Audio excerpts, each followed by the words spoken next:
Hello and welcome to episode 195 of Controller Club, the friendly face, a gaming space, a podcast where three friends from three continents share in one love, and that is video games. On today's show, we are going to debut a fun new segment, and we have some Ghost of Yotei Legends impressions. But before all that, let's introduce ourselves. My name is Kleinfeld, and alongside me today are two of my best friends in the whole wide gaming world. First, coming to us from across the pond, it is the digital art Daredevil himself, Tom the Glue Drew, wearing a spiffy Carly Rae Jepsen jumper. Gotta go over to YouTube to see that. Tom, how are you doing?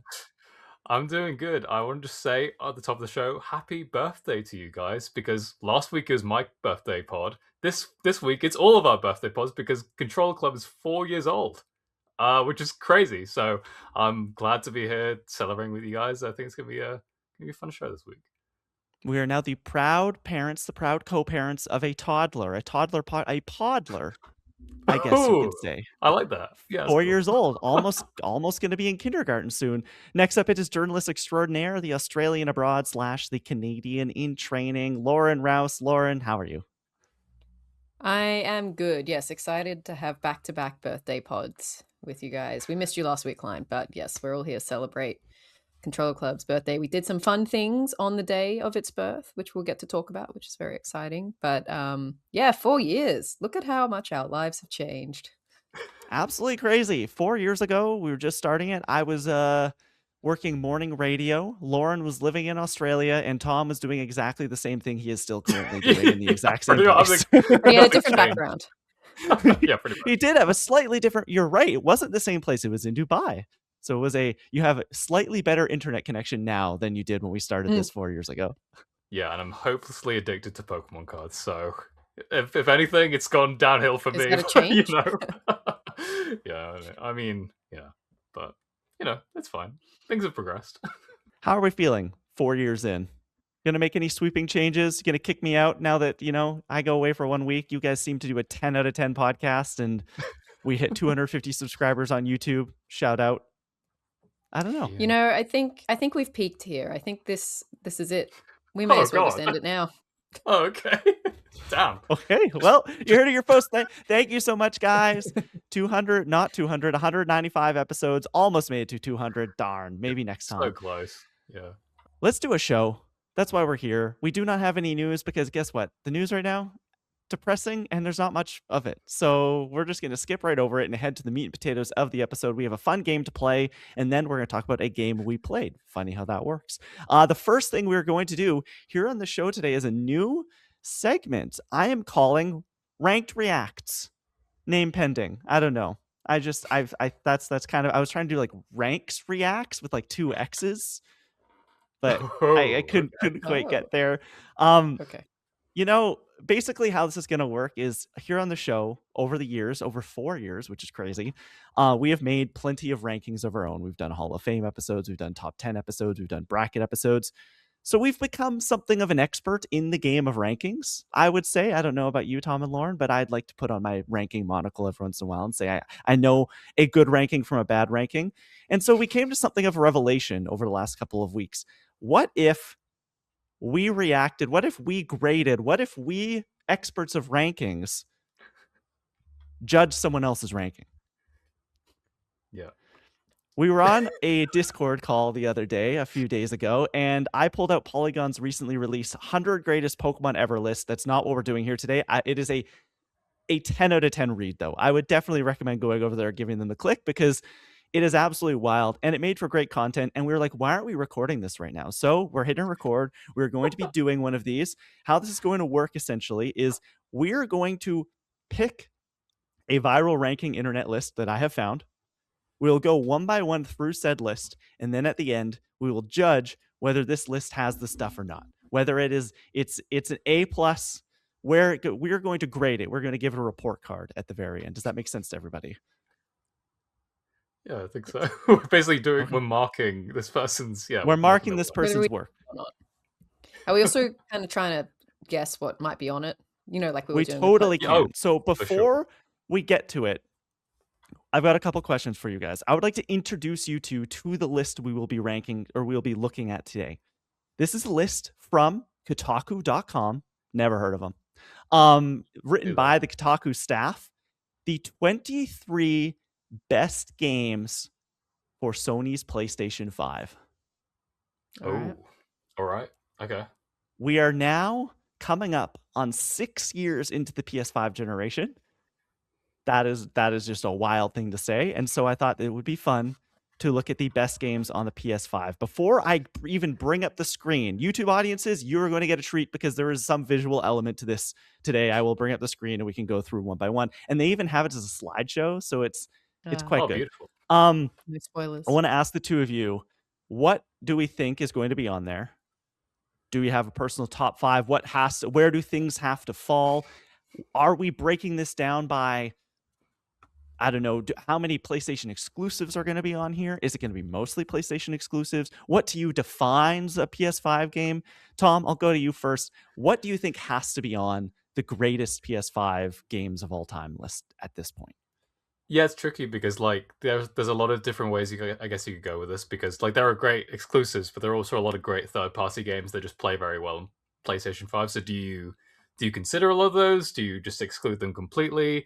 I mean, the things that jump out to me immediately, I mean, things like Spider-Man, things like, I'm assuming A Last of Us is going to be on here somewhere, the remasters. Probably like some of the big ones, like Ratchet and Clank. But then, as we were going through like that other Pokemon, list the other day, there's going to be some weird things here. Probably, I don't know. I'm trying to think what that could even be. Like, was there a Knack game on PS5? I don't remember if there was or not. But that's something like that's probably bound to show up. But then again, yeah, like I think we're probably going to see maybe a Final Fantasy VII Rebirth, like some kind of third party. I think we will see some third party representation, or at least I'd like to think so, because there is a lot of great third party stuff that probably deserves to be on here. But I don't know. This is going to be a weird and wacky ride, I think. Lauren, what do you think? How high will Astrobot be on the top 23? Well, I was just about to say, I was just going to put it out there. I think Astrobot's going to be number 1. That's my prediction. Number 1. Okay. Tom, what's your number 1? Well, first of all, my hot prediction, I think Astrobot's going to be snubbed. I think it's going to be one outright, not even on the list. I think it's just going to be completely off there. Yeah. We'll have some words to say to Kotaku if that's true. Yeah, honestly, yeah. Wow. My friends over there. Yeah, what could be top? I would love to see, I don't think this is going to be like in top 5 or anything. I would love to see Horizon Forbidden West be on there. I think God of War Ragnarok will be on there in terms of, these are of course first parties. I'm wondering whether Spider-Man Miles Morales and Spider-Man 2 will be on there, or just one or the other. If that's the case, this is tough because Spider-Man Miles Morales basically launched the PS5. But then Spider-Man 2, I think we would all say is the better game, simply because of it being like bigger and longer and more in depth. I'm not saying but then this do we is going to be count the case, but what if Spider-Man Remastered is also on this list? There are 3 Spider-Man games on this console that you can play right now. I think that would be messed up. I think that would be like, come on. Like, that really just feels... I think it's more of a vibe for a lot of these games, but it's like what feels like a game that defined the console, and I don't think Marvel Spider-Man Remastered defines PS5. It's the same like having Remastered on there. Like, it'll probably be on there, but it's like it was the previous generation technically. Yeah, that's the thing. So I think Returnal How will be many on Last of Us versions of The Last of Us will be on here? Because we have Last of Us Remastered, we have Last of Us Director's Cut, we have Last of Us Part 2 Director's Cut. Yeah, That's well, the remastered, right? The first remastered was just PS4, and then they've done the 2 sort of like part 1 and part 2. Yeah, I would say it's going to be part 2 because that had the extra content. Did part 1 not? Oh, part 1's big thing was that it was like updated into Last of Us 2's engine, right? Yeah. And looked all the models and things. But will there be things like Elden Ring and Baldur's Gate, like, those third-party games that all won like I think I would like Astrobot to be number 1. I think the smarter play would be to say that like an Elden Ring would be number 1. Okay. Yeah, I could realistically see that. Baldur's Gate I think is going to be high, but I don't think it's going to be number 1. Okay. I'm going to put my like to see Bugsnax too. Spider-Man 2 as number 1? Yeah, I think I'm gonna play my All phone right. on that. But yeah, Bugsnax. Bugsnax could Sackboy? be on here. Sackboy, yeah, Oh, that was. I really like that Sackboy game. I think that Sackboy game is really underrated. They've got some great musical levels in that. Okay. I never played it, so You'd like it, Tom. You'd really like it. yeah. It's really like Super Mario 3D World. Okay, that sounds cool. I forgot about Ghost of Yotei. That's got to be, or is that too recent? Maybe. Yeah, When was this list? when I did don't know. this? This When does was this posted get on published? November 17th, 2025. Oh, okay. Okay, it was out by then. It was Yeah. out by then. I think recency bias. That means it'll probably be on the show. On the show on the list. Should I bring Okay, it up? let's Should see we it. start? Let's get into Okay. it. Let's get into it. Let's do it. What I'm wondering, Yeah, is this a ranking? is a ranking. Oh no! Or is this just a Well, that was collection the of whole 20? Is thing. this a collection of 23 games? We'll see. No, it's a ranking. Right? It's a ranking. It has to be a ranking. I think it has to be, right? Like, come on. I don't know anymore. You've made me question. Do we need to start again? Did we throw this episode in the bin? No, it's okay. We go on. Animal No, I Well's think it's cool. fine. I think Number yeah. 13, because it is a ranking. Battlefield 6. I don't know if it's a ranking. Oh my god! Yeah, I don't think it's a ranking. God. Go find one that's ranked. This one specifically has ranked in Ranked. the title. Okay. Great. Nice. Okay. This first list on Ranks Reacts, the first one, not the second one, the first one. Best PlayStation games, the 25 greatest PS5 games in 2026, ranked from Josh West at GamesRadar Plus. Okay. Let's I do trust it. GamesRadar. I'm going to bring it up. We love GamesRadar. Here we go. Yeah. Good stuff. I don't know how the predictions are going to work because I mentioned the name of the list before we did the predictions. That's okay. We start at number 25, Sword of the Sea. Oh. Sure. I mean, this was from the Journey people, right? Yeah. Former Journey. Like, it's not the same studio. Oh. There are people who left that game company and are now doing their own thing. It Gotcha. is Journey on a snowboard or surfboard or skateboard in the desert. I enjoyed it fine. Is the top 25 game on the PS5? We'll see. I don't know. I liked it. I didn't love it. Oh, interesting. Yeah, I wanted to try it, but I mean, like some of the visuals from like the trailers and stuff look pretty cool. But I guess we shall see. I'm fine with that. Making it Okay. I'm fine with it for now. We move on. 24, Kingdom Come Deliverance 2. Okay. This is People like this game. People like this game. Thinking the same thing. People like this game. We are not people. All I hear about this game is how much people love it and how much more people should play it. Yeah. It got a Game of the Year nom last year, I'm pretty sure. Yeah, it definitely did. There was some people who thought it should be Game of the Year. Mm-hmm. That's true. I think a lot of people have like compared it to Baldur's Gate on a level of interactivity, I guess. Like really, like this is a role-playing game. Like you are doing a lot of stuff and the story is great and there's a lot of interactive elements that you can take part in. And it also takes place in history, which is something we don't really see a lot of, specifically in like medieval games. Mm-hmm. Yeah. Yeah, so I think it's cool. Okay. It is interesting that the top two or the bottom two games on this list are 2025 games. Oh yeah, when was this published? This was published in February 2026. Right. So yeah, this is half the presses. Okay. 23, Street Fighter 6. Ooh. Okay. All right. I mean, we need a fighting game on here. I think true. You're gonna pick one. Maybe Tekken 8 will show up here because that's also a beloved fighting game on these platforms. But I think Street Fighter 6 deserves a spot to be here for sure. What I would ask the two of you is, do you think this is the last fighting game we see? Is this just like, they're like, hey, we need a fighting game rep on this list? I think, like I said, if one shows up, it's going to be Tekken 8. My hot prediction, I think this is going to be the last fighting game we see. I think we're not gonna. see another one. Okay. 23, Street Fighter 6. 22, Gran Turismo 7. Another Okay. classic. A game I really, really like. A game I wish I could just play forever. It's beautiful. I like this. I like the simulated racing. It might be the like most graphically stunning game on the PS5. Yeah. Yeah, and they went really deep on the realism, I think, for this one, right? Trying to make it as accurate as possible. Like people, this is the game that people go and buy those racing wheels for, you know? Yep. Exactly. Yeah. Yep. And this is the kind of game that you bring people over when you get the new console and you turn it on and you're just like, hey, just watch this.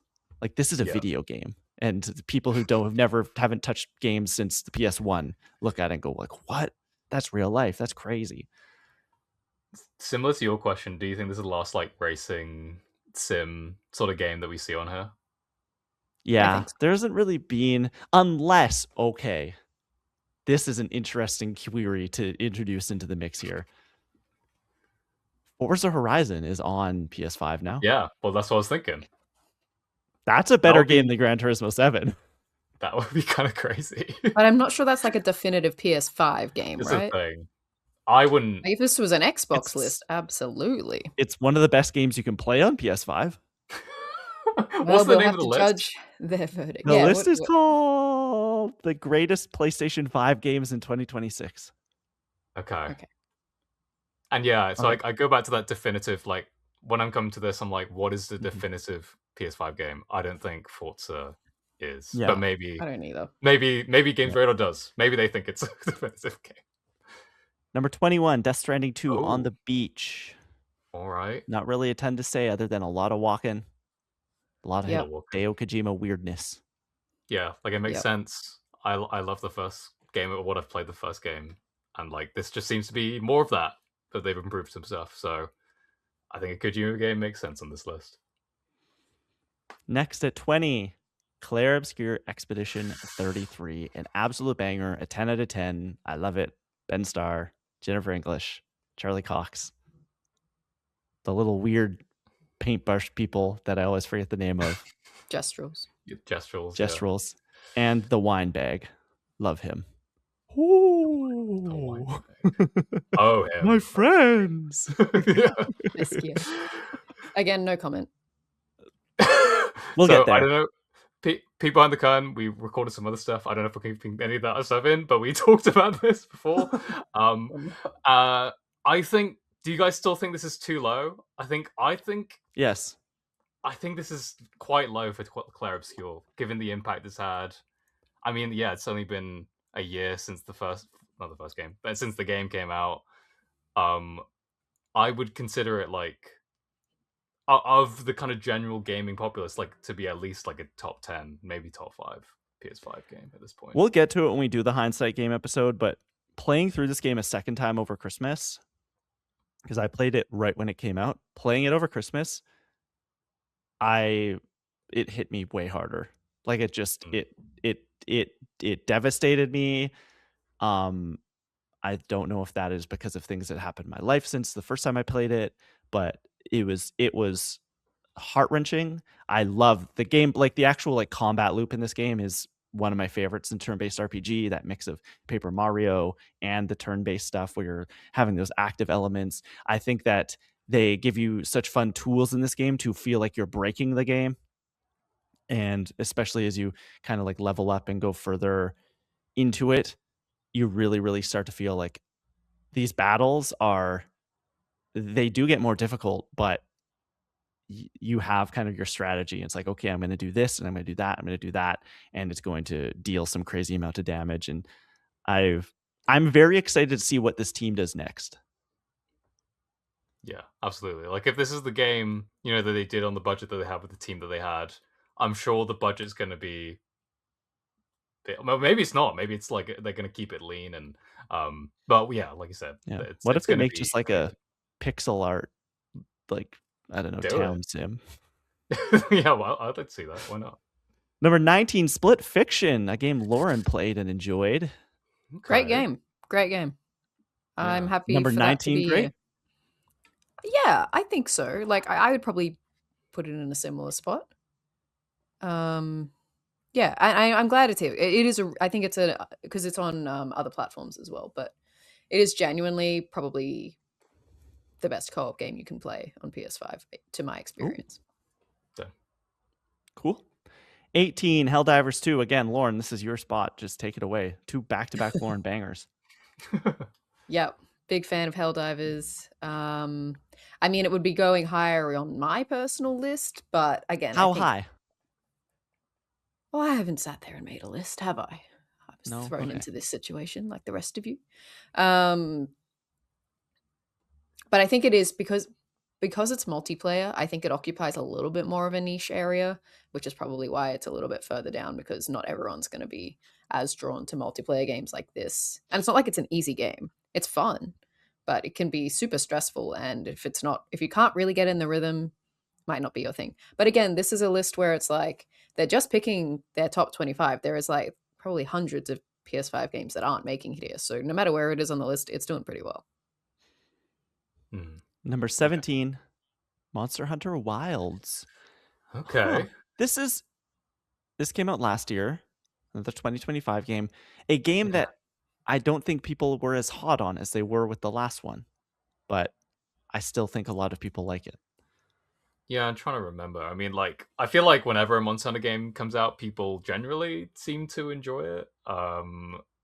Yeah, I don't really know much about this game, but I've heard it's supposed to be good. It's Capcom, right? That does Monster Hunter. Mhm. So maybe I'm hoping we see some more Capcom representation. We already had Street Fighter, now we have this. Maybe a Resident Evil game is to come. I think that should be on here, but I think this makes sense in terms of like the specific genre that Monster Hunter like occupies. This kind of, I think this has a spot on this list at least. Number 16, Metaphor Fantasio. An Okay. amazing turn-based RPG, a game that I did not finish because it was just so big, but I really, really enjoyed the 80 hours that I put into it. Fantastic. It is, if you like Persona, this will be for you. The one thing I will say is I like some fantasy and that kind of energy, but I much prefer the Persona vibe. And so the number one thing I thought in playing this game was I can't wait to see how this makes Persona 6 better. Yeah, this is gonna have a lot of hopefully a lot of influence in what they do For next. sure. But yeah, so like it's interesting that this is here because like I mean they've given this a 4.5 out of 5, but to a lot of people this game is like a 5 out of 5, 10 out of 10. Mhm. So it's going to be interesting to see what they have on the rest of this, and even for like we just had Clair Obscur, and we just had Monster Hunter Wilds was above Clair Obscur. I don't know if most people would necessarily like agree with that kind of ordering of the list, so they're gonna have to. I don't know. It's gonna be interesting to see what they pick for the next couple here. 15, Returnal. A banger. 10 out of 10. I love Returnal. I'm so excited for Saros. It's going to be Returnal with Raul Coley. Nothing can go wrong. But Returnal is awesome. Returnal is a lot of fun. Yeah, I think this deserves to be a like a rogue. Have you had a roguelike yet? Not, I don't think so. Not on this list, I don't think. Not on this No. list. So yeah, this is. I guess. Do you guys think we'll get another roguelike on here at any point? Like a. Is Hades 2 isn't on PS5 yet, is it? Or is it? Has it been ported now? I think it's just Switch 2, right? Yeah, Hades 2 is just switched to in PC. Steam. Yeah. And PC. Yeah. So that one. But like, yeah, I think this could be the only roguelike we see, maybe, but I don't know. I think Returnal is unique enough to be on here, and one of Mhm. those. It is a PS5 exclusive, to my knowledge. Yeah. Yep. Yeah, it is. So I think Housemarque is. I might be wrong on this. I think Housemarque is owned by Sony. yeah, I do sort of feel like they're, because Saros is also PS5 exclusive. so it Everything they've makes done has sense. always been Yeah. like it was acquired It in is? June 2021. Yeah, because Yeah. even before that, they had such a tight partnership, like Dead Nation and Super Stardust HD and Resogun, and like Mhm. they've Mm, always had a really tight bond with PlayStation. Yeah. yeah. Okay, 14, Final Fantasy VII Rebirth. Oh. I did not think this would be this low. Yeah. So but what's interesting to me is that, like, again, going back to, like, Metaphor and Clair Obscur, Mhm. mm, I think a lot of people would put those games higher than this, to me. yeah, People I maybe like because some really it's like not an Rebirth, but I would be exclusive. one of those me people, I too. think. Yeah. Like, I'd like to too, but I think it isn't I don't think it's perfect. Um, does it deserve to be on the list? 100%. Like, it's such a good open world RPG on the PS5, but this might be. Yeah, I wonder if I don't think it deserves to be like lower necessarily. I just wonder if other games deserve to be higher than this game. Mm, that's what I mean. I think there's still a lot that hasn't been covered yet that will Mhm. hopefully be covered in the next 14. Yeah. Let's see. 13, Resident Evil 4 Remake. There you go, Tom. Okay. There's the Resident Evil. And that's I'm glad. Obviously, like I think you need a horror rep, at least one horror rep. RE4 is probably the one you would go for in terms of like the review scores. Like people loved this remake. I wonder if I do wonder if Silent Hill 2 remake could be a contender here, but I don't know. I think like Oh, I didn't of even the think about Silent Hill 2 Remake. I think that Yeah, for sure actually. could be on here. yeah, but and people because people love that. But I wonder if like I know there's so much ground you need to cover with these last 12 entries that it's kind of like Yeah, you really need to make sure that these are worthwhile, choices. So, gotta but get I'm Bug glad. Snacks on there. But yeah, Bugsnax has got to be on there, right? Come on. Okay, 12, Horizon Forbidden West. Oh, 12. Does that surprise you, Lauren? I don't think so. Because, like, look, in my heart, Horizon Forbidden West will always be probably top 3. But I think for a lot of people, it wasn't that. Like this, like maybe they liked the first one more, or they didn't like some of the changes in the second one. It was successful, but the Horizon games are kind of wacky, so they're not always for everyone. This one especially. The last act Yeah, of this one, that is like the one thing I will remember about this game forever. yeah, it does go places. I I think I wish it was higher, just because it's like, I think it's still the most graphically gorgeous game on the PS5. It's got to be up there. I can't think really of anything right now that tops that for me. Um, it was Horizon's Tears of the Kingdom, right? It was what that was to Breath of the Wild, and I mean that some people will argue this one wasn't better. I think it was. Um, but anyway, look, it's kind of in the middle of the pack. That's fine. I think there are games out there on PS5 that people would pick much higher above this. I think I did this game a disservice in like consuming it in the way that I did, where it came out, and I think beat it in that first weekend. Like oh my I god. just gorged myself on it, That's and crazy. I don't think that's possible. It's like 80 hours long. What? it was at least within the first 4 or 5 days. Like I went through all of it, and because of that, I haven't really thought about it since then. Whereas I have so many memories of the first game that I dragged out a little longer. This game, I really do just the ending. Like that's what I remember. Sorry, Tom, you haven't played it yet, so you have that to look forward to. Yeah.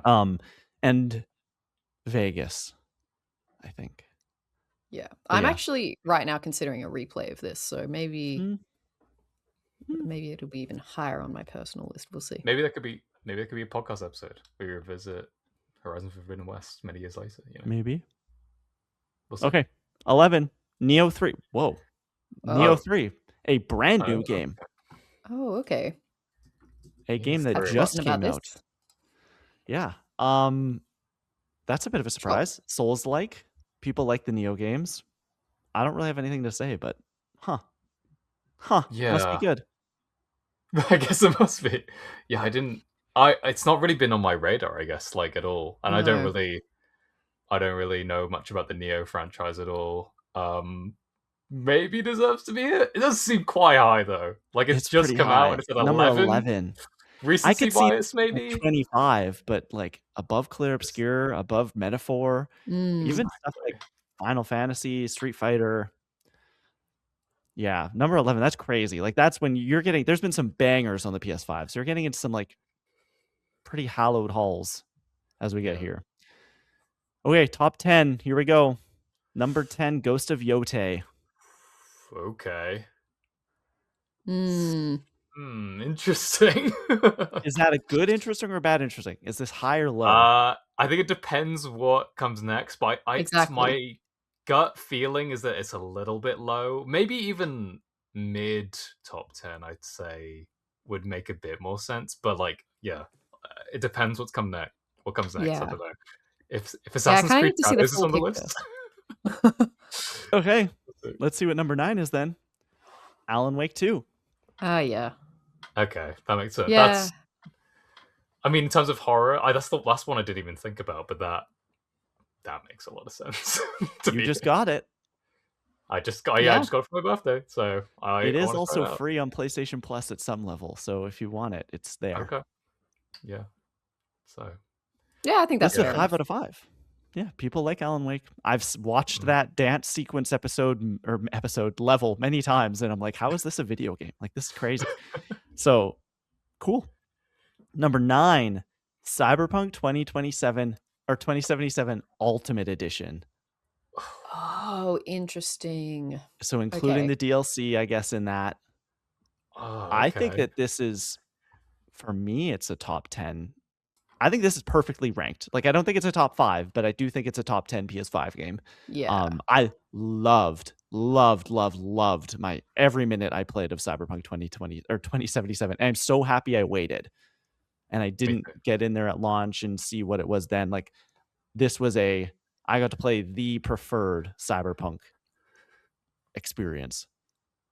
Mhm. Yeah. Well, even as I someone who didn't wait, like, I think it was still, yeah, one of the best PS5 games. I think also because it ran so poorly on the PS4, it's hard to even remember that it did technically release on PS4. I played it on my PS5 at the time, because it came out in such close proximity. But I think I like it here because it is the redemption story that Cyberpunk needed, right? And I think that lands at a place in the top 10.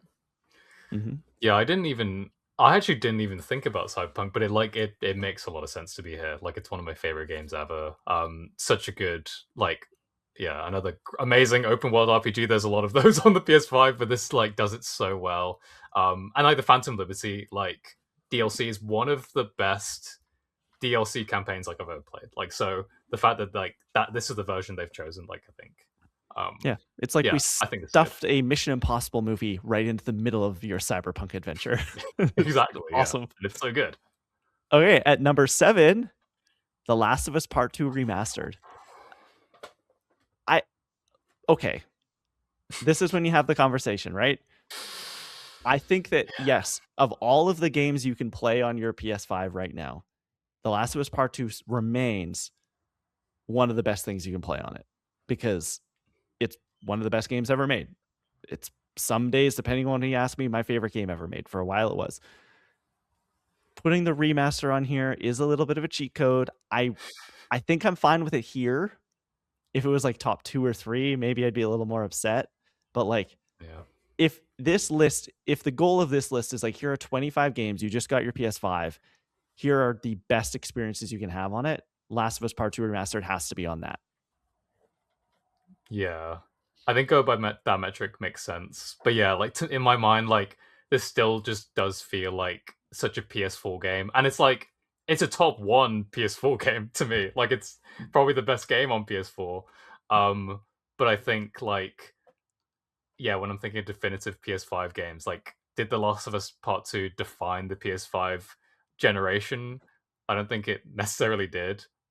Great game, obviously, amazing game, like one of the best, but yeah, I think, like you said, Klein, I think this is like any higher, and I think I would have had some questions around this one. It's tough because it came out so close to the PS5 launching that it may as well have just been delayed another 6 months and put on the PS5, but I guess, it was a little bit too far along for that to happen. Could this Um, imagine this being a PS5 launched game? We are Crazy. launching the It would have been even PlayStation harder 5 to get a with The PS5. Last of Us Part 2. Jeez. Yeah. Yeah. I mean, we all know how I feel about The Last of Us, so I'm happy to see it on any list. I just think, and I loved the remaster. I reviewed that back when I was with Kotaku Australia. But yeah, I think it's difficult because of the conversation about remasters with The Last of Us specifically, that they do too many, that they do this every few years. And I do think this was a really good remaster. It didn't look that different from the original one because again, it was so high spec already, but I loved that they added the roguelike mode and the additional like the additional lost levels and stuff. Like all of that was really, really cool. So I think this is fine. I agree. I think it should be up there because of what the remaster actually brought to the table. On to number 6, Marvel's Spider-Man 2. A great game that I think as time goes on, people just need to like, I don't know, people need to replay this game. Because as the years have passed, it feels like I'm crazy when I say that Marvel Spider-Man 2 is my favorite of the series, is one of the best games on the PS5, is one of my favorite PlayStation experiences. I reviewed this game over at the Direct and I was like, this is the definitive superhero video game experience. But you talk to some people and they're like it has totally lost its luster in the general conversation, which is crazy. Just go and swing around for 20 minutes in this and then come back and tell me it's a bad game. Yeah. I think like because I mean I probably story wise I probably, even though I love the story of 2, I think I probably prefer the story of 1 a little bit more. But like that's not to take away the fact that this is like an incredible game, and like the fact that It yeah, reminds me sure, of maybe Ragnarok in that experience, in that like comparison. Ragnarok is such a tight, or not Ragnarok, the first God of War is such a tight story. It's a smaller yeah. story. It's a more, I would say, emotionally resonant story just because it does feel smaller. Same with Marvel's Spider-Man 1. Heartbreaking, the Aunt May stuff. You get to the end, boom. Then you go here or you go to Ragnarok and it's just more. I liked that, but a lot of people didn't.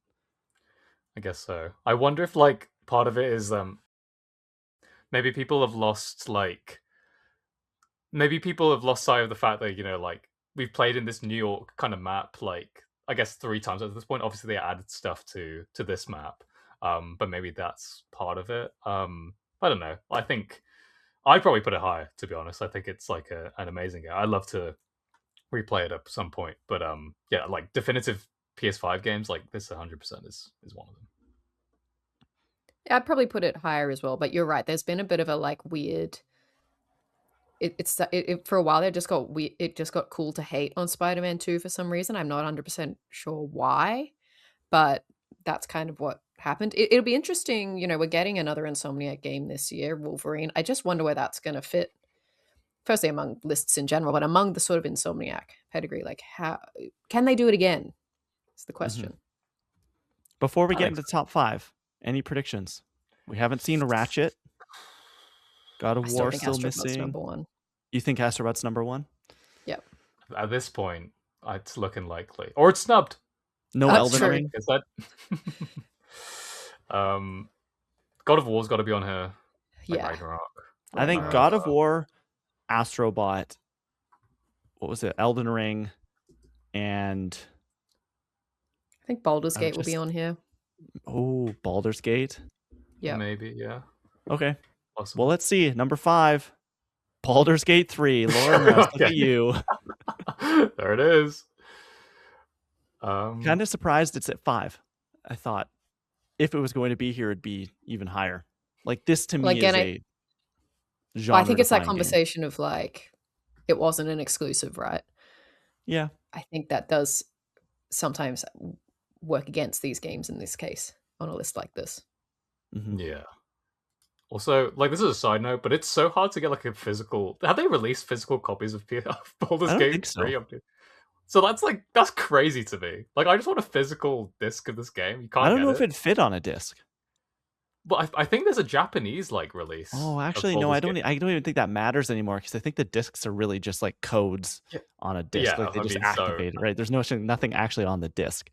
At the end of the day, yeah, it doesn't really matter. But like, I'd like to have a physical copy. But at that side, I think, yeah, this makes a lot of sense. I think I actually say this is probably This is about right. This is where I kind of would have expected a game like this to land in terms of like exclusivity and that. But like this game made such an impact, so It yeah, is it has to interesting go. that they say in this little write up that Baldur's Gate 3 is the best RPG of the generation. Does that mean Elden Ring isn't on here?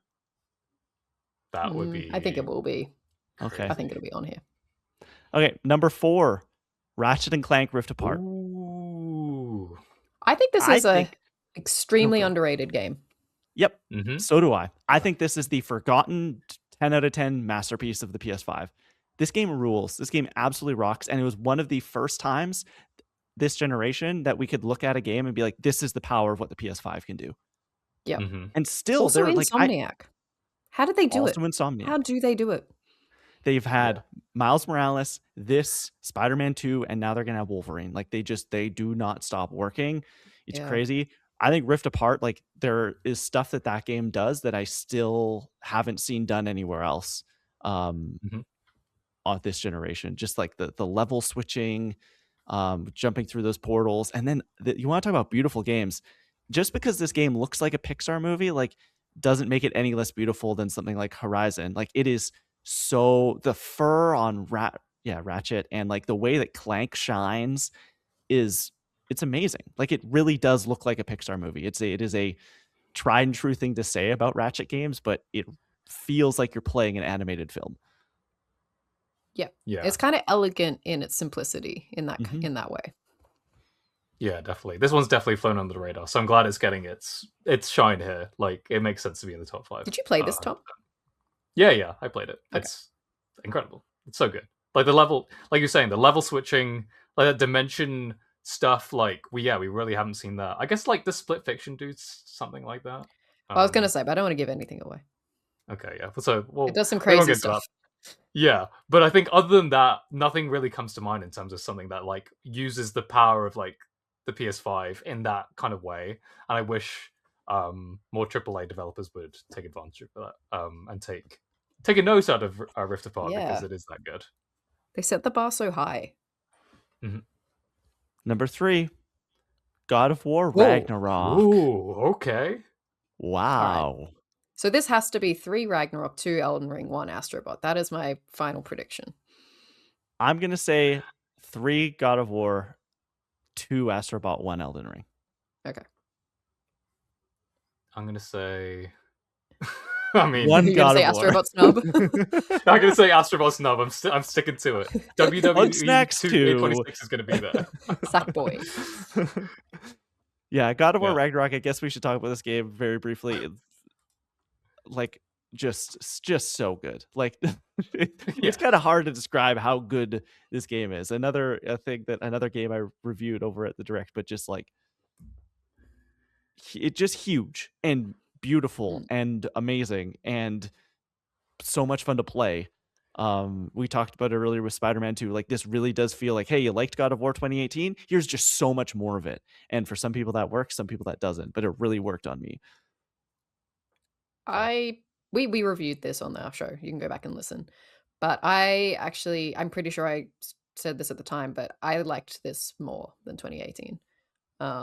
So it's definitely up there in my top 3 PS5 games, I think. Yeah. Okay. It's yeah. I echo everything you guys say. Basically. So. Number 2, Elden Ring. Okay. Okay. It's gonna be Tony Hawk Pro Skater 3+4, number 1.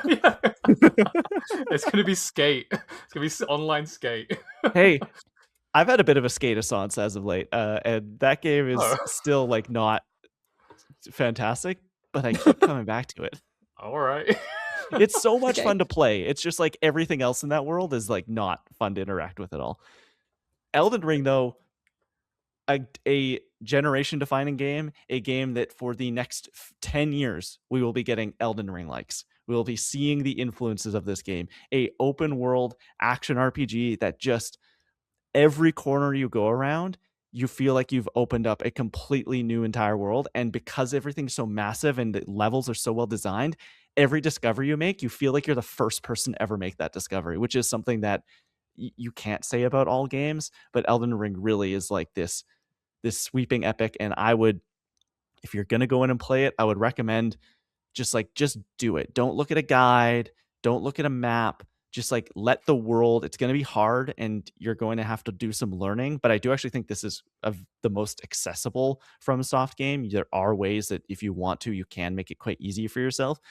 Just explore and get your teeth kicked in a little bit, but the reward is so worth it. Like, it is, this game is amazing. Yeah, I famously tried to play this game and I was so bad that I just rage quit it. But so I tried to do what Klein said to do, and I just I put it down. But that isn't to say that like this game is amazing. Like, it wasn't for me. Maybe I will go back to it at some point. But like the ambition and like the world design it is insane. Like it's a Souls like, it's gonna kick your ass, but like I think, yeah, this is a generational game. If we were talking, if this was a Switch 2 list, Elden Ring probably doesn't deserve to be on there because the Tarnished Edition is, I mean, maybe it's better now, but when we played it, it was pretty rough. I But it literally, runs. before we hopped on this podcast, saw a video of someone playing it at GDC on the Switch 2. I won't say it looked perfect, but it definitely looked better than it did when we did when we Okay, played it. okay. So maybe it's fine now, but like this game runs amazingly on PS5, so yeah, like it deserves to be here, for sure. I will Okay. never play it because of what Tom said, but I will enjoy the movie. Yeah, maybe it's gonna be fun. Oh yeah. Alex Garland, come on, that's gonna be awesome. Number 1. Do Oh do do god. do. There we Okay. go. My boy, Justice was served. Yeah. Astrobot. Speak. What do we think? I mean, I said it from the yeah. beginning. It's where it needs to be. Yeah. This is like I think this is probably all gonna be in at least top 3. I mean, this is like probably my favorite game of the PS5. Like it should be here. Like, if you haven't played the game already, you should play Astrobot. It's like incredible. So I'm glad. I don't know. I feel like I was worried about it before the game came out, but when it released and it was so beloved and I played it, I was like, I'm so glad that this game was as good as it was as good as it was, basically, and that people really enjoyed it. And I just hope it continues. It's a definitive, like, if I'm recommending a game, someone for PS5, it's going to be Astrobot because it just is that good. It's joy personified. Like, it is like, this game is, there are few experiences in the world these days that are just simply meant to make you smile, and that is all Astrobot is. It is so much fun to play. You go through these beautiful, colorful worlds. It's this amazing ode to PlayStation that, even if you're not a fan of the history of stuff, finding the little guys and being like, hey, look, that's Jin Sakai. Hey, look, that's Cloud Strife. And the way, like, this is the most Nintendo game ever made, not made by Nintendo, which is the highest compliment I can give it. I'll never forget when this game was announced, freaking out on, I think, were we live streaming? I know we were at least in a Discord call at that point, and just like, they're making a full game. And then a few months later, it was friend of the show, David Smith, comes on the podcast and is talking to us about, he'd played a couple of levels. And Lauren, I think you'd played a couple levels, right? Mhm. And the words Super Mario Galaxy 3 were uttered. I think they came out of David's mouth, and I was like, this can't be real. Like, there's no way. And then getting the game and playing it, and yeah, no, this is the closest thing to a Super Mario Galaxy sequel that we've ever gotten. I think that this game, in the ranking of 3D platformers, it's a tough competition between this and some of the best Mario games. I'm in love with Astrobot, and I just want more. Yeah, I think given the fact that it is such a love letter to PlayStation, it would just be rude for it not to be number 1. It's always going to be the best simply for that reason. But on top of the fact that it's just genuinely a very good game.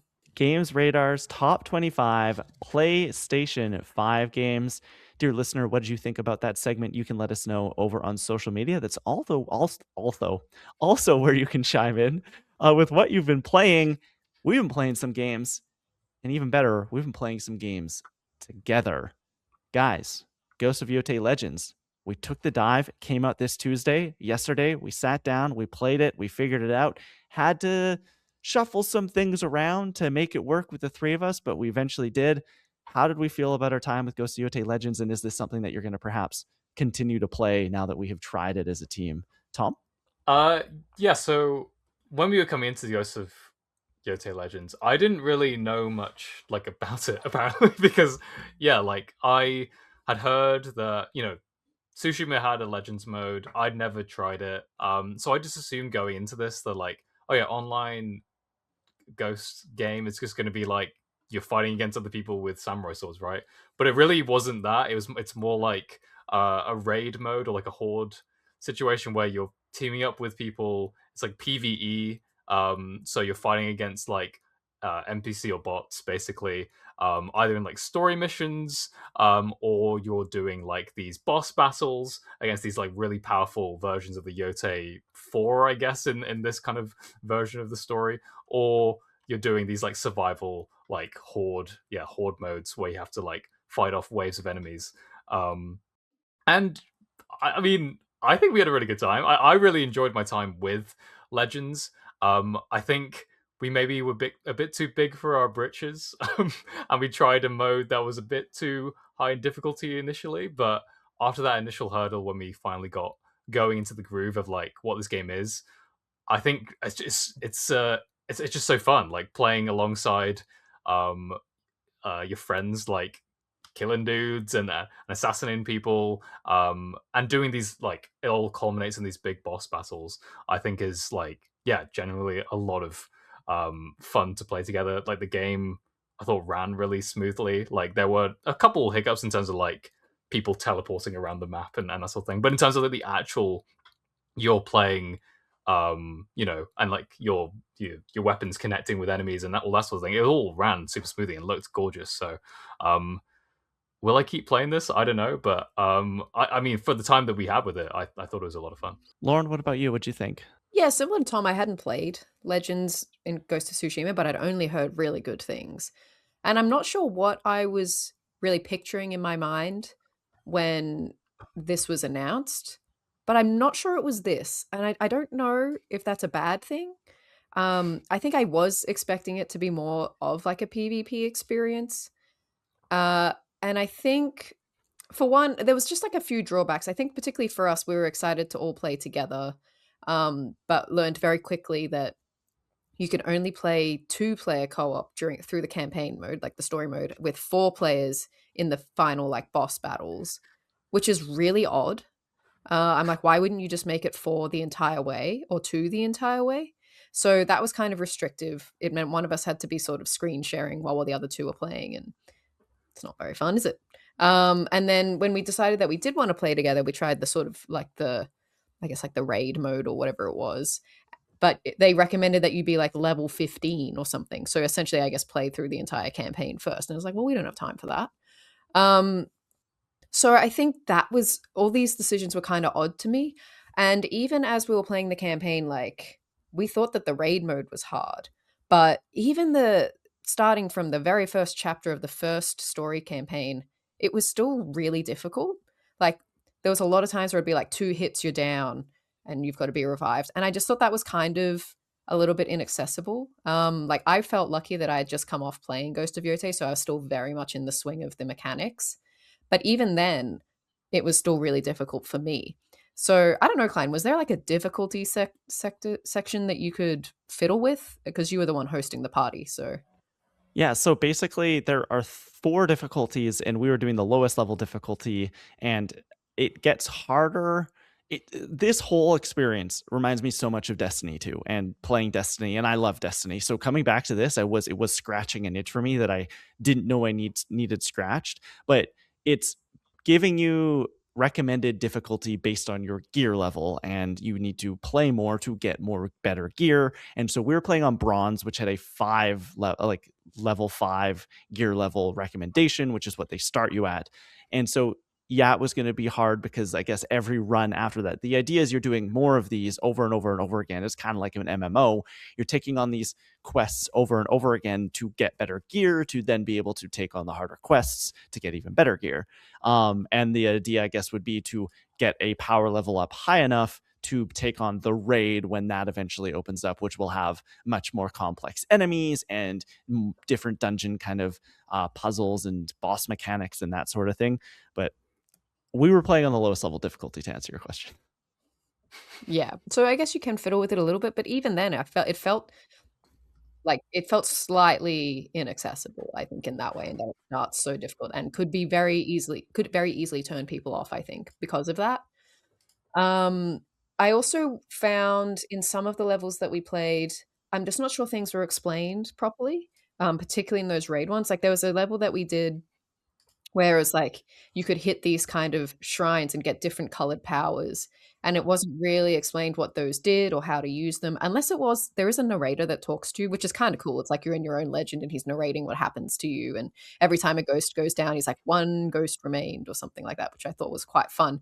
But I'm like yapping along to you guys. I'm screaming at things. I'm yelling at things. I'm not always listening to the narrator. So if there was their way of delivering information, I don't think that was the best way to do that. I think So that yeah. those mechanics will be, at least judging, because right now the three of us have only completed the one Oni's mission, and there's four of Mm, those. And I think that each of them kind of introduces its own mechanic. Like we were calling them the bomb tomatoes or whatever, but that mm, was that kind of Oni's thing. Yeah. And I think that through those, they are explaining those mechanics that then appear in those survival maps that we were doing, where you are right. taking on wave after wave. Yeah, so I guess we jumped the gun there, but to be frank, that was the only way we could all play together. So of course we were going to do that. I Mhm. just don't understand why they wouldn't start from rank 1 in the raid modes as well as in the story. So that just was kind of weird to me. On the whole though, I thought it was fun. I really love the gameplay mechanics and style of the Yotei Tsushima universe. Nothing to complain about there. The idea of like fighting these kind of demonized versions of the Yotei 6 was very cool. Um, yeah, I think I just wish that it was 3-player cooperative or at least 4-player cooperative the whole way through. Do you think you'll return? Do you think you'll go give this a try, or is this kind of like a fun thing to do with people as opposed to going out on your own? Oh, I absolutely will not play this by myself. There's Oh, nothing okay. for me here unless it's with someone else. Yeah, well, I think I'm probably the same. I think if I was playing with you guys, I think it'd be like a lot of fun because like we're just dicking around in these like lobbies and whatever. Like I'm wearing this like you can change the classes in the game, so you can have like I think you can unlock like all the different weapons, but if you want to specialize in one, like off the gate, you can change your class. So I picked like a ninja one, so I could have like the weapon with the chain and the spike on the end. But I quickly realized that like the the costume for him just a naked guy, so I was running around as a naked dude, This was very and funny. basically being a complete menace, which was a lot of fun. So I think those moments you don't get. Maybe you could get them with randoms, but I think it's more fun with people like you. So I think if you guys wanted to hop in the game, like I'd absolutely be down for that. But yeah, don't think it's going to be something I return to like you know all the time necessarily. Yeah, I I also played a did little. really love I was just gonna say, I did really love the things they filled the lobby with. I loved being able to do competitive Mm. bamboo strike, being able to play Zenny Hajiki together. That was that was very I fun. got That I got scammed Tom Tom didn't realize that there's completely. an accessibility setting that makes things very easy in that game that Klein and I had turned on. And the detail in that was amazing. You could not be playing, but watching your friends play and see literally every movement that they were making. I thought that rendering was excellent. That was good. Yeah. Um, so that was very cool. There's a cool little fox guy that you get to pat. Very fun in the lobby. Um, so that was a pro in its favor. I think that I actually am going to like play this by myself. I Oh, didn't realize how much I had missed that Destiny experience, where this very much felt just like jumping back into Destiny 2 and doing these strikes, going on these little missions. And most of the time it'd be with people I had never met before, but we're going to set the difficulty to this, and I'm going to expect to get some level of gear out of it. And then when that gear starts coming out to a point where it's giving me any meaningful gains, we're going to up the difficulty and go again. And I really liked that, and I like playing Ghost of Yotei, so mixing those things just works for me, and I would really like to just go back and even those missions that we'd already done, like, I'm gonna go and try and see what other kinds of gear, I can get, because I've just been looking for an experience like that for quite a long time. I played quite a bit of Ghost of Tsushima Legends, with some friends, but I don't remember maybe at that point I was still kind of dabbling in the Destiny 2 experience here and there, but it's been so long and I've been looking to fill that hole because I played a lot of Destiny 2 for a long time. And so maybe this is it, or I should just jump back into Destiny, but you guys may Oh never see me god. again if that happens, because I have like Oh 6 no. expansions that I haven't touched. Jeez. Yeah, there's a lot to go through. But I think yeah, this game does occupy like a really unique take on the like the raid kind of online space. So I think that has a lot going for it. Like I can't really think of any um off the top of my head like any games like this where it's just like purely melee. I guess you have like your bow and you do have like a Mhm. gun that you can lock, but like yeah, this is like a really cool way of doing this. I just wonder like how long they support this. Like is there a way they can monetize this even further in terms of like gaining out any I don't revenue, know or if is it they just gonna need be a to. fun bonus? Like, Yeah. I think they're gonna sell it on its own, so if people wanna play it, they can play it, but Tsushima was very much like, we're going to do this for whatever 3 months. We're going to release the raid of like 8 weeks after the game comes out, and then we're not going to touch it again. And it's just like, Yeah. I think that's okay. Like, and leave Mhm. it online, let people play it. And not everything needs to be these everlasting gobstoppers. We can have an experience that just kind of comes and goes and was fun for the however many tens of hours you play while it was here. This doesn't need to be PlayStation's Destiny. This doesn't need to be their next games as a service hit, but we can, I don't know, have a good time while it's around. Yeah, which I think is how it should be. Like I think that's like good if that's the case. So long may it Mhm. continue. Like hopefully they yeah, hope they just keep like leave the servers on for people who want to play it. It does make me wonder about that multiplayer Horizon game. Because I'm just like, Mm. are there other creative ways that we can play around with the PlayStation IP? It makes me think about how cool it would have been to have done something like this. Sure, there would have been PvP in it as well, but done a similar mission-based thing with the Last of Us factions and had gone out with a group of survivors and having like, I think that that could have been so cool. But right now, all we have is Ghost of Yotei. So I mean, I've long been, as someone who played the roguelike mode of Last of Us Part 2 Remastered, I've long suggested that they just add co-op or multiplayer to that, and then they've got a really great multiplayer game on their hands. I'm really shocked that they didn't do that, to be honest. Mhm. mhm. Have we been playing anything else over the last week? Tom, how's your RE9 experience coming? You still freaky?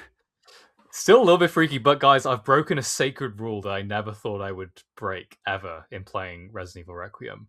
And that is, I've always said that when I'm playing a scary game, I have to play it during the day. And guys, this game is so good that I'm playing it at night now. Wow. Like Wow. I just have been finding that like I don't have the time during the day some days, and I'm just like the story's so good, the game is that good. I'm like, I know it's going to be a lot more scary, but like I just have to play this game. And there've definitely been moments that are freaky deaky.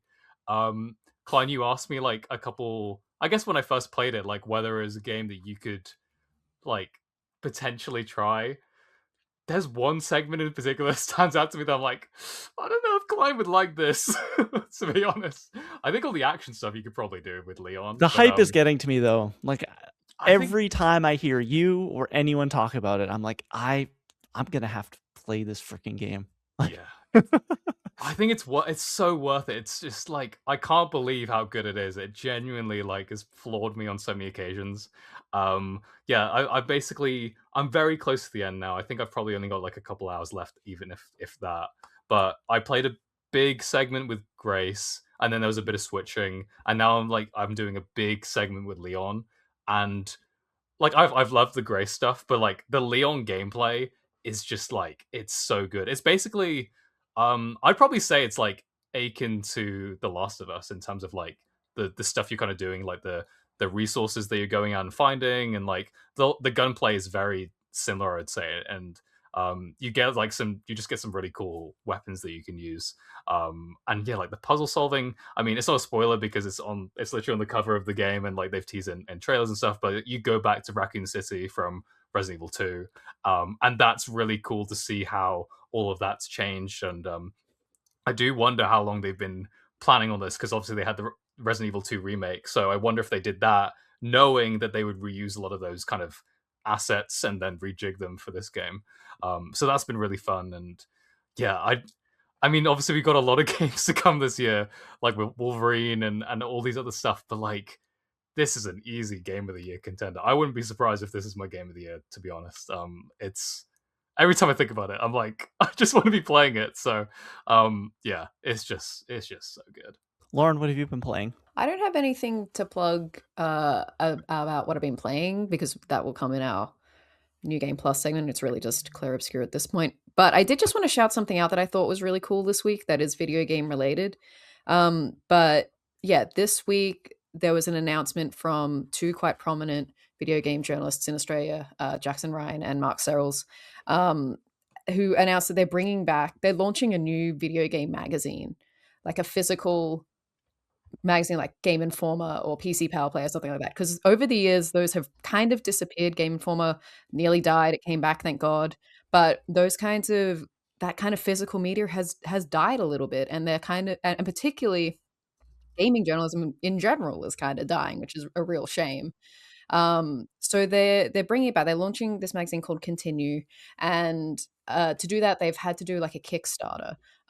So I'm kind of plugging this because the Kickstarter is live. It will be live for a few more weeks still. They've already like basically doubled their budget, which is awesome. It's great to see people come out, but yeah, I just wanted to make people aware of that because it's going to be an Australian focused magazine, but I believe they will ship globally eventually. But it's really, really cool what they're doing. They're supporting indie artists to put art throughout the magazine. They've got some really great writers on board, like Alana Pierce is contributing, like some really, really cool people in the Australian video game journalism space.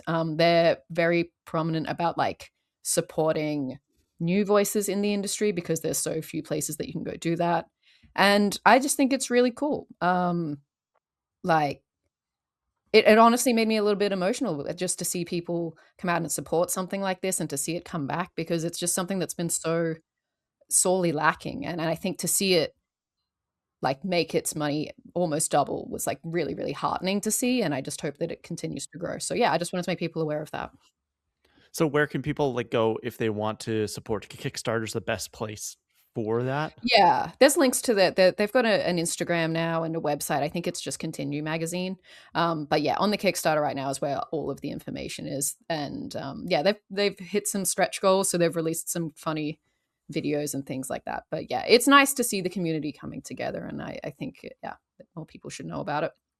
I absolutely love that. I miss the era of coming home from school and a Nintendo Power being in my mailbox. Like without that, I probably am not here right now on this podcast. Like that is the thing that started this whole thing for me. And I sorely miss video game magazines, going on a trip and walking into the convenience store or whatever and asking mom and dad, well, can I get this EGM or can I get this PlayStation official magazine or PC Gamer or whatever, any video game magazine they had, because it blew my mind that there was people out there who this is what they did. They wrote and talked about video games all day long.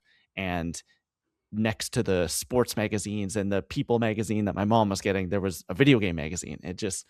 It's a bummer that has disappeared. It's a bummer that the video game media space is in the place that it is, but I'm very happy to hear that like some people are out there like Continue, like Game Informer. There's a few other like high end kind of zines that are doing their thing right now, and I love it. I want more of it. Yeah, I think similar. Like one of my like gaming magazines growing up was just called like because there was a UK Nintendo magazine, so it wasn't Nintendo Power, but it's like a separate one called Official Nintendo Magazine. I just remember picking that up like so many issues and just absolutely adoring some of the stories and the reviews that they would put out like month to month. So yeah, like some of you guys like seeing this like really was heartwarming, and the fact that they've like smash their like initial kind of goal is so cool. And yeah, I wish them all the luck. The like cover art that they got for the first issue with Hornet from Silksong So and the cool. Goose from Untitled Goose Game is just like it's beautiful. So yeah, I can't wait to see like what comes of this. This is like so cool. That's another thing that was lost in this whole video game magazine kind of disappearance is just the art of the magazine cover. Like I Mhm. Yeah. love every month.